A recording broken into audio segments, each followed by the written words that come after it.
ఈరోజు నేను గ్రౌండ్కి వెళ్ళే మార్గ మధ్యంలో సరస్వతి శిశు మందిర్ స్కూల్ పక్కపొంటి ఆ ఫెన్సింగ్లో పిల్లలందరినీ కూడా కూర్చోబెట్టి ఉండడాన్ని గమనించాను.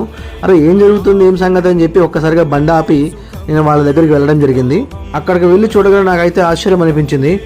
ఆ కాంపౌండ్ వాళ్ళు దాదాపుగా 80 నుంచి 100 మొక్కలు ఉండడం గమనించాను.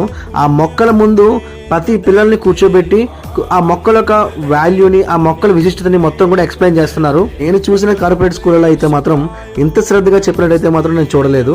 నాకైతే మంచిగా అనిపించింది. నేను దాదాపు 15 మినిట్స్ అక్కడే ఉండి బాగా గమనించింది ఏంటంటే, ఈ స్కూల్లోని చదువు మాత్రం చెప్తారు, కానీ ఈ స్కూల్లో మాత్రం చదువుతో పాటు క్రమశిక్షణ, మంచి సంస్కారం, పెద్దల పట్ల గౌరవం, పిల్లలు తనకు తాను సొంతంగా ఆలోచించే శక్తిని అయితే వాళ్ళకి అందిస్తున్నారు టీచర్స్. ఆ విధానం అయితే నాకు బాగా నచ్చింది. ఈసారి వచ్చినప్పుడు స్కూల్ మొత్తాన్ని ఆ ప్రేయర్ దగ్గర నుంచి మొదలెడితే చివరి వరకు వీడియో తీసి మీ అందరికీ అందజేస్తాను. Thank you.